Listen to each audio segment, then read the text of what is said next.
and how the community is truly a crypto community. Just over a year and a half ago, I met Samir and Sina, who's in the back there. He's the shy one, and Alex and a few other guys in their office, which was at another location, and they've got this beautiful new office downtown now. And they talked about how crypto, whether we were mostly talking about Bitcoin at the time, how it is truly a community project, and that's what Flash has really evolved into. It's a community project. And I want to thank Samir for being one of the pioneers about getting Flash onto their website, which is one of the better wallet tools in Canada and worldwide. And of course, Samir will speak about that in a bit. And the other fellow here is Malcolm Weed from Vancouver Bitcoin, which is an OTC office, which is gaining a lot of traction here in the city, and we'll let them identify themselves. The other people that I wanted to mention that are here in town is the Einstein Exchange, which a friend of mine, Kerry Pinkowski, was one of the founders of and works really closely with Michael Gokturk, and their team is represented a little bit here later in the day, but they weren't able to make it, as well as someone from Binary, because there's I see a Tori over there from Binary represented, and we'll let Jason speak on that a little bit later. But guys, I really want to thank you both for being here today. And what I'm going to do is I'm going to give you this microphone, Malcolm, so you don't have to reach over to Samir, and I'll just ask some casual questions and let you guys speak really about the generalities of crypto as opposed to maybe Bitcoin, but we can talk about Bitcoin as well, because this is a Flash event. And the reason why we had you listening to some of our developments is because the nature of our wallet is going to be able to host quite a number of currencies in a true peer-to-peer manner, which the original cryptographers of Bitcoin originally designed meant it to be. And Flash is I always tell people, it's the granddaughter of Bitcoin, and our mother was Litecoin. So Grandma Bitcoin is who we've made a lot of money from in the past. So Malcolm, if you want to identify your business, and thank you for being here. Yeah, thank you very much, James. I appreciate you being here, and welcome everybody. So if you're not aware of Vancouver Bitcoin, we're located in Kitsilano. We launched our business about 5 months ago now, and things are going very well, and we're growing very rapidly. And James was, he popped by our office, I guess, a few months ago now, and introduced himself, and welcomed us into the community, which is it's always a good sign. And we do have a great community here in Vancouver when it comes to cryptocurrency. And so a little bit more about our company. So as James mentioned, we are an OTC desk. We are plugged into other desks around North America and around the world to facilitate any number of trades from a small retail customer who's maybe coming in with $1,000 and wants to buy one of a number of cryptocurrencies, all the way to a large buyer or seller who's dealing in the millions and whatnot. So basically, we have it's a retail location, so you can walk in and interact face to face with us and my business partners in a very safe and welcoming environment. And we want to provide security as well as confidence in somebody who's transacting. As much as people love local Bitcoins, which definitely fits a place in the marketplace, we add just an added value to that particular service, where they feel a little bit more comfortable. And we do transact in a number of different currencies, of course. Bitcoin and Ether we see as being the most popular currencies, to be honest, to be quite frank. But we do offer a number of others, up to about 100 to our customers. And sometimes they come in and they might want to pick out an odd one here and there, and we'll try and facilitate that for them. But we do the best that we can with what we have, for sure. So thank you. Hey guys, I'm Samir Bandali. I'm from Coinpayments Inc. We are a multi-currency web wallet for all cryptocurrencies in the world. We pride ourselves on being a coin-agnostic platform that really tries to support the whole cryptocurrency industry as a whole, supporting over 560 currencies today. We really try to build this industry on communities just like this. I mean, definitely a wet, rainy day in Vancouver, not too much of a turnout yet, but you'd be surprised how much all of these currencies get used in the world. There are millions and millions of dollars in transactions going on in all sorts of little communities, and it really shows to the power of people and the belief and value that we can create from these things. I was introduced to James over a year ago. I remember the initial calls about Flashcoin, just conference calls that people were all having together from all different parts of the world. I was on a beach in like the middle of the summer on my phone with like 15 other people discussing how we could create a new type of faster, cheaper, scalable coin. And Coinpayments was the perfect platform to be able to launch something like that as well. So, yeah, I think we're going to have a lot to talk about here today. And we represent two very different parts of the business, but also parts of the business that that need each other to interact with. Malcolm's company handles the onboarding from fiat and traditional currencies into crypto and back off, and that's basically necessary for what our platform needs to operate. We are one of the largest payment processors for cryptocurrency in the world today. We have hundreds of thousands of vendors worldwide, been around since 2013 and just exploded over the last couple of years. We provide APIs and integrations allowing Shopify users, Magento users, any major e-commerce platforms in the world to accept crypto as a method of payment for their solutions. I could grab Samir so it's a little bit closer. So that being said, kind of my question here to Samir and to Malcolm, because as the years go by, the months go by, and funny thing about crypto is weeks are like months in regards to the time you've been around and the amount of success you can garner in a really short amount of time. And you'd mentioned the APIs and the ability that Coinpayments allows so many different online companies to be able to transact in cryptocurrencies. Samir, I know it's really premature to ask, but can you describe a little bit about the process for a new online company to be able to use crypto through an API, because your merchant tools are accessible right on your website? And I know that as Deepak had mentioned on the video earlier, he had talked about how Flash can be used for merchant tools as well. And we always want to, and I was taught by Samir and Alex and Sina and the guys at Coinpayments over a year ago, that crypto to be accepted in the manner that cryptopians and the real utopian feel that's really taking the world by storm, it has to be done as a team effort. And our wallet is going to be the most dynamic wallet on the planet, but the tools and the skills and the expertise that a group like Coinpayments offers is there's ways that we can complement each other and maybe piggyback ideas and or the service while we're working on things, and just take advice and leadership from these type of organizations. So if you could explain how, like, I've got a company, Johnny's Toys, and I've only accept Visa, and there are a number of, there's a couple 100,000 crypto people here in the Lower Mainland that want to spend using any one of the coins that Coinpayments offers. How does that download work, or how does that API work, and what are the fees like, if that's okay? So yeah, that's a great question. It really sets me up here.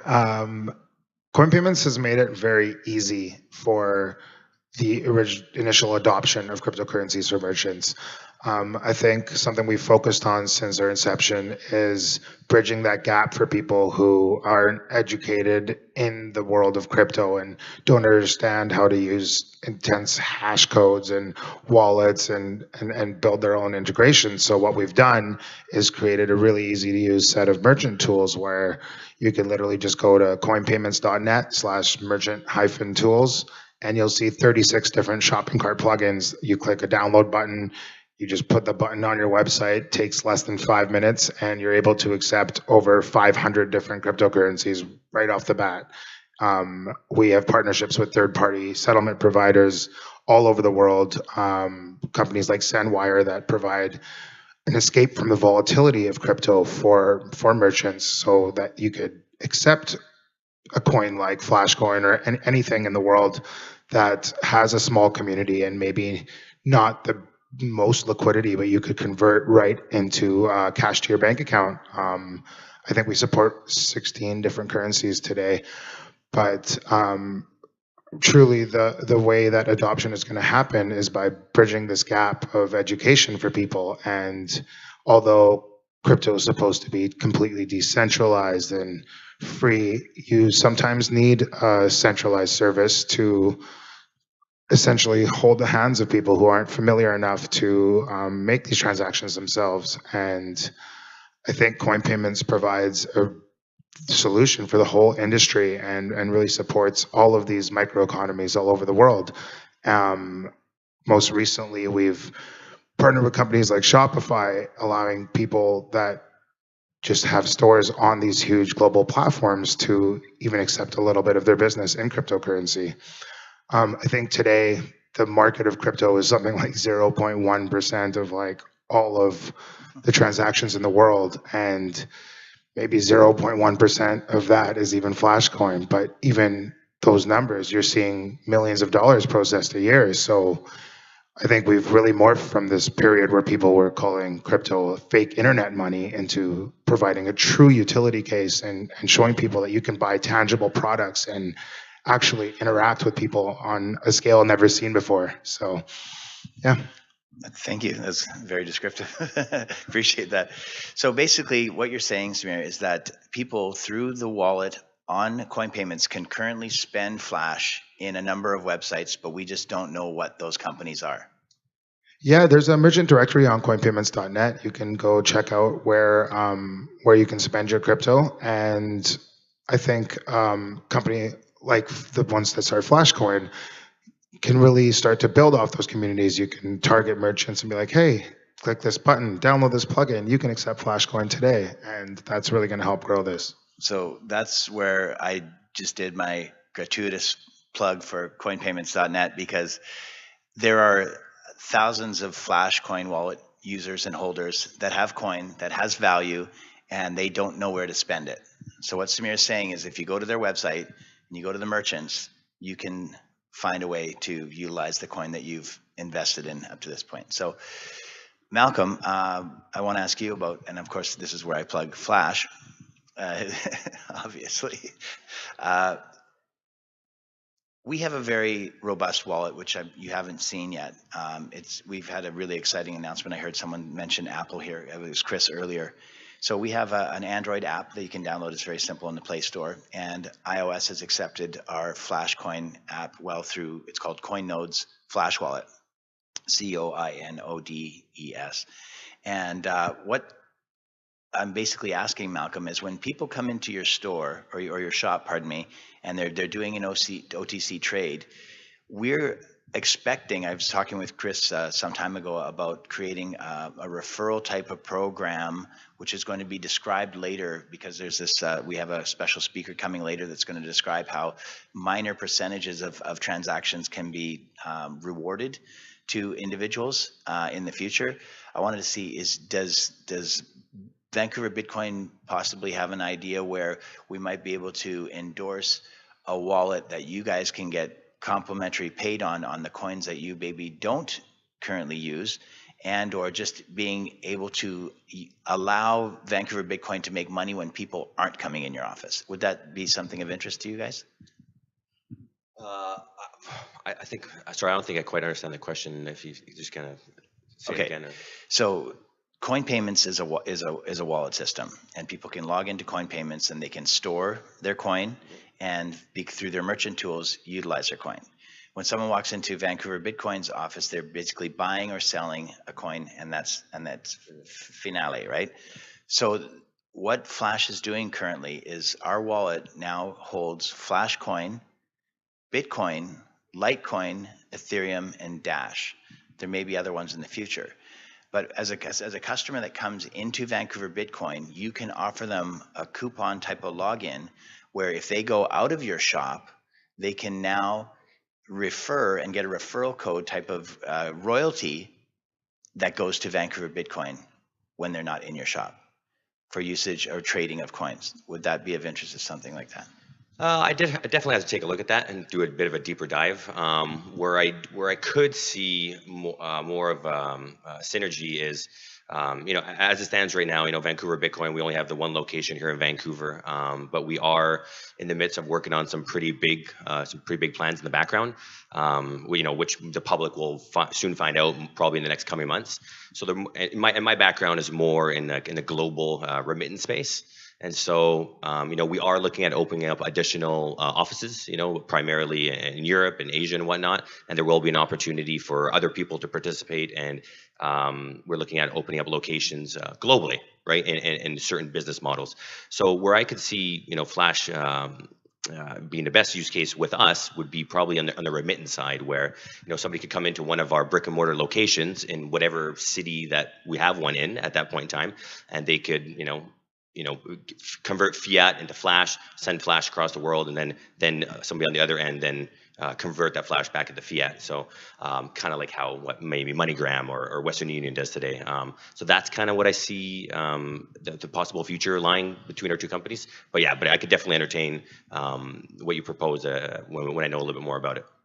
That sounds great, because the remittance part, for anybody who's watching this and has been involved in Flashcoin's initial memorandum was about micropayments and remittance. And when we went to Chris and I and Christine had traveled to India and spoke with the groups out there about remittance. We traveled to Dubai and talked to these giant corporations about remittance. The one issue that was outstanding was, where can they turn their Flash into cash? So if we can work and stay in touch with you, Malcolm, at Vancouver Bitcoin, as you expand into Copenhagen Bitcoin and Amsterdam Bitcoin and wherever you guys decide to open up your offices, we'd like to just be able to use our community to help share what you're working on. We try to share as much coin payment stuff as we can when we're given materials to share. But another question I've got is sorry, just on that note, before you get into the next topic, I was going to say that I'm sure there's people that are kind of watching online right now and whatnot, and I'm just going to do a little bit of a plug for ourselves, is that there may be an opportunity in the future for wherever you are watching right now. I know we're called Vancouver Bitcoin at the moment. We actually will be going through some sort of acquisition in the next couple of months, so we might not be called Vancouver Bitcoin in the future. I know you kind of mentioned it, we might be called Copenhagen Bitcoin and whatnot. So we are looking at what that new brand is going to be called, so stay tuned for that. And if you are somewhere in the world, feel free to send us an email at hello@vancouverbitcoin.com if you're interested in opening up a location such as ours in your particular city, in whatever city that may be at the moment. And and Flash can obviously be part of that whole process and whatnot. So thank you. That's great. So so this is a question for both of you. Because we're all actively involved in this, we'll call it the space crypto, and this is a FlashCon event, but what would you guys say, just from your own personal experience, and you can also speak on behalf of your companies, but personally, you had mentioned some statistics, Samir, about the percentages of actual spending. How would you tell people that are watching this, how can they help implement the usage of crypto, all crypto, not just Flash, in a way that it can, instead of people just looking to each other for asking questions like, well, when are you going to do this? When are you going to do that? Well, how come this hasn't happened? How come that hasn't happened? How would you advise people, Joe Public, to make a difference and implement? Like, what would be your easiest thing to say about, you know what, in order for things to change, you got to change. In order for crypto to get better, you got to get better. How would you say we could do that? There's two parts to the answer to this question. They're focused, one on community and two on education.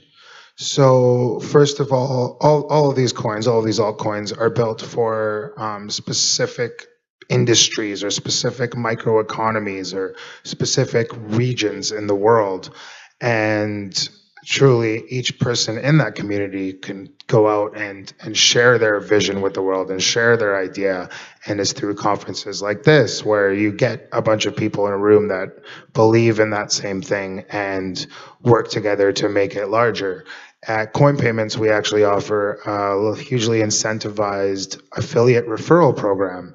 So anyone who creates an account on coinpayments.net can share a link under their affiliate settings and maybe pass it on to their social media. Anybody who uses that link and then starts to accept payments through crypto with coin payments can now make 25%. So a big part about growing these communities is incentivization, which is a lot of what crypto is built on. It's making a reason to grow these things bigger and these communities larger. Now, on the second side of that is education, and that kind of ties into community as well. And all of us here as pioneers in this industry, we have a responsibility to teach other people what this is all about, to educate other people on how to use this, why they should use this. So every person who's been in crypto this long needs to have some accountability for that. If we want this to grow to mainstream adoption, if we want this to get to the next level, we need to share these visions with people and teach people how to use it. Once again, an awesome reason for something like coin payments to exist.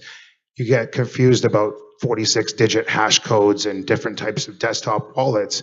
You can just build an account with the username and password, store over 500 coins in one place, find ways to use them in the real world. That's part of education. It's building that infrastructure to allow people to transact with all these currencies. Yeah, and I would also like what Samir said, is it's about education. Like I have, my family members and people in my, even close circle of friends that are like, so what do you do exactly? You know what I mean? Or what is Bitcoin? Or when they say, oh, what do you do? And I'm like, oh, I deal in cryptocurrencies and I own a cryptocurrency brokerage firm. And they're like, I have no idea what that is. All I know is it's, cryptocurrencies, it's a scam, it's a fraud. And I'm like, oh God. So it comes down to education. So I try to take the time out of my day that whenever I meet somebody new and I try to educate at least one person a day on what is Bitcoin, what does this whole ecosystem mean, and it's very technical, right? And so, but you can dumb it down for somebody and I really feel that every single person that I've interacted with, and as long as I kind of really simplify it and put it in language in which they will understand, they literally go from being a naysayer to being like, wow, this is really interesting. Like, I've never knew this about the industry. I never knew that, this is what Bitcoin and this is what cryptocurrency is all about. And I'm like, yeah, you're reading all the negative press, just, and so then that person will then hopefully tell the next person next to them who they come into contact with the information that I passed along. So I really feel like it's about disseminating information and just putting down the untruths that are out there about the space. And I really feel like hopefully this year and the next year that, user adoption is just really, really going to grow. And I think that is really about just, education. There's one more thing I want to add here. A technology we innovated recently, we call it Pay by Name. It's 2 years old now. And what it does is it allows merchants or users to set up what we like to call a cash tag. So it's a nickname with a $sign in front of it. And by using this cash tag, you can create a coin payments account that links to all 550 coins that we currently support and allows you to accept payments by automatically generating addresses in those wallets. So you don't have to actually create a wallet, share this long, complex code that could get mistyped or could get lost in translation and really starts to scare people sometimes when you're initially coming into the industry, and just be like, my name's Samir, send these coins to $Samir on the Coin Payments platform, and you instantly have access to all of these communities around the world. So it's going to be technologies like this that truly bring mainstream adoption on and change the face of this industry. That's awesome. That's incredible. Thank you, Samir. I have a question, I guess it's from somebody online, and I don't really know how to interpret this, but I'll ask it as best I can. It says, so how does a coin work on coin payments, and is there a vetting process? Something like, how do we accept coin?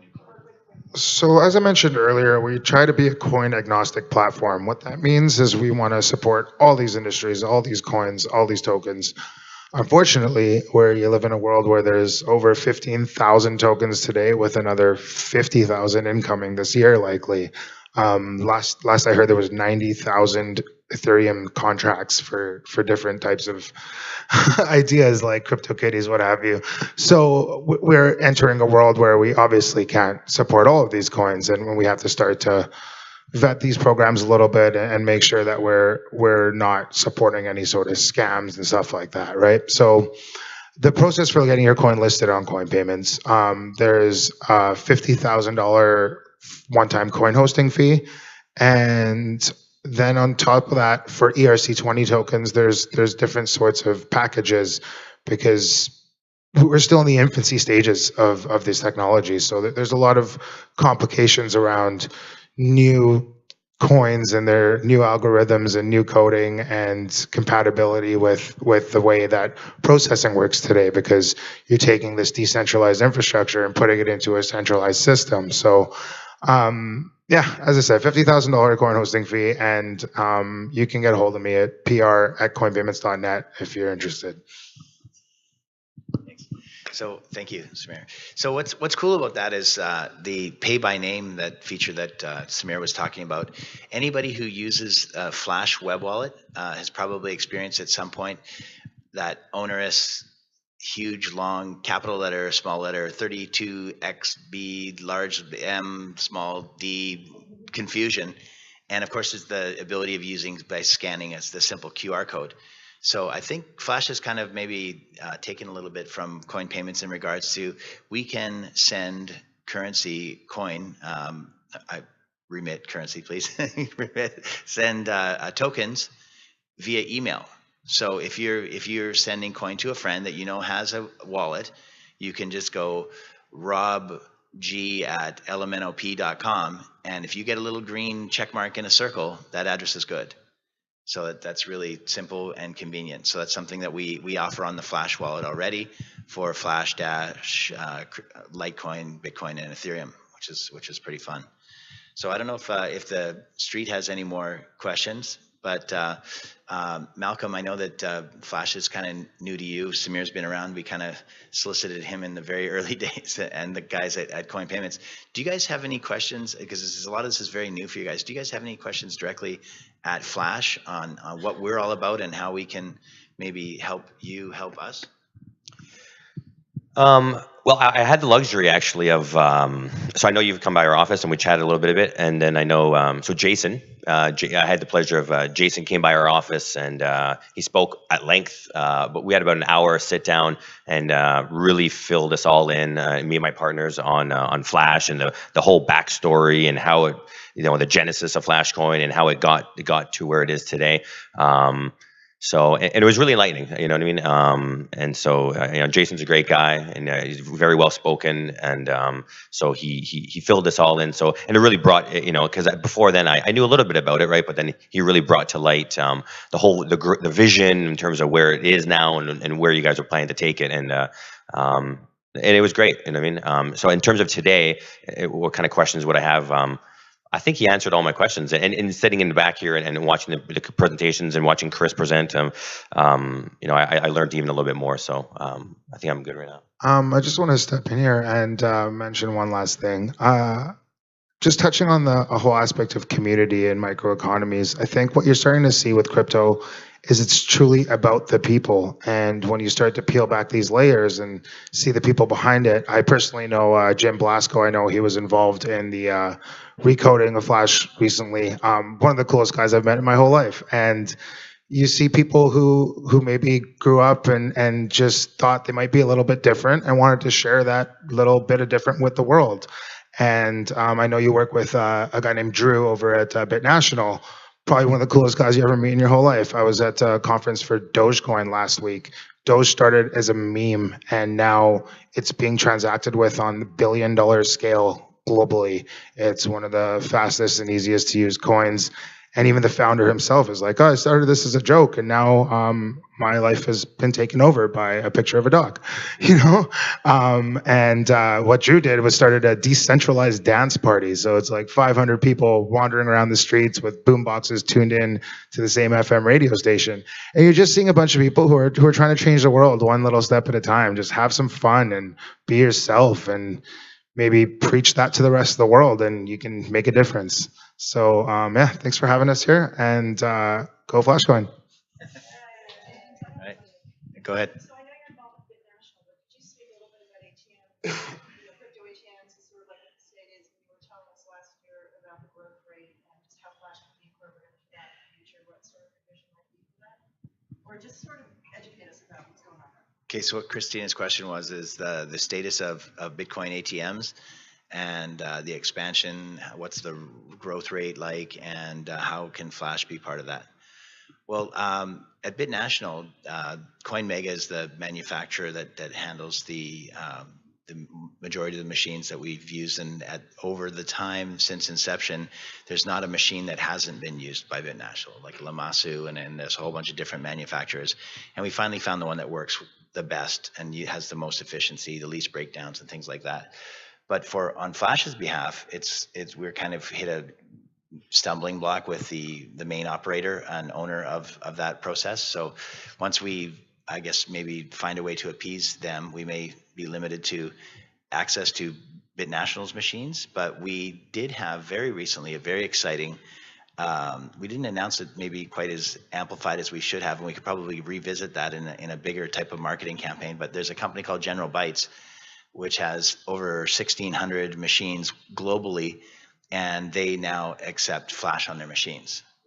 Everywhere that there's a Jr-bitNATIONAL machine, you can buy and sell Flash for cash or a paper wallet or however you want to do that. So, which is absolutely massive. I know that there's two ladies involved in Flash called Patty and Alicia, and they have a list of Coin ATM Radar's company names that are the owners and operators of Jr-bitNATIONAL machines globally. And once we've been able to address all those guys and start putting that out there, maybe we can find a way to pair some of those machines that are in these foreign locales with some of the future work that Malcolm and his team are doing. And we could put those machines in their branch offices, and just kind of like what Einstein, the local Vancouver Canadian Exchange, has. They have an ATM machine in there, which is a Jr-bitNATIONAL machine, which you can buy and sell Flash on. So in regards to BitNational is working really hard on their own exchange, and a token that they're working on to reduce fees for trading on that exchange. I'll let BitNational speak on that on a different forum and a different time. But until then, the growth of BitNational has been huge. The first year, I think there was about 240,000 in transactions. The second year is about 1.8 million. The third year was over 10 million. And I think the fourth year was just shy of 100 million or something like that in total transactions for Bitcoin. And well, the new coins have been added recently, but it was mostly almost exclusively Bitcoin. So that it's really exciting what's happening with BitNational, and we're a big part of that community. Chris and I were able to travel to Mexico City with BitNational last year, and we made a bunch of headway down there in regards to discussions with a group in Dubai. Yesterday, while we were here, one of the fellows that was from Dubai, who works closely with Binary Financial, he took me aside right away and said, let's get back on that ATM conversation. So these are very valid things. And what's exciting about what Malcolm had said was that when people ask about crypto, it's not a dead issue. Like they may be nervous about it. They may not be happy with the answer that they've gotten or really satisfied with the answer, but they'll come back and revisit it later. So I know probably everyone in this room had heard about Bitcoin a couple years ago. They just didn't know what they heard, or they didn't know to what depths or what the future, like Samir was saying, is how they turned out to the Shinu Ibis. A picture of a Japanese dog is now all of a sudden $1 billion interest. So what we want to just encourage everybody that's following this is that go check out coinpayments.net. They have a great operating system. They've got an incredible team and expanding and growing team. I know Dennis, the GM over there, he works endlessly with everybody over there. We got Malcolm and his Japanese duo of brothers that are just killing it over there in Kitsilano. So, VancouverBitcoin.com, you can check those guys out. And of course, if you haven't downloaded the Flash wallet yet, if you're a Samsung or Android user, go to the Play Store, look up Flash, download it, and I'll gift you some coins. I won't tell you how many, but if you can email me at james@companionwholefoods.com, I'll send you a gift. And if you're an iOS user, I'll send you a 1 coin bigger gift. So thank you guys. I'll hand this back over to Chris, and gentlemen, thank you so much.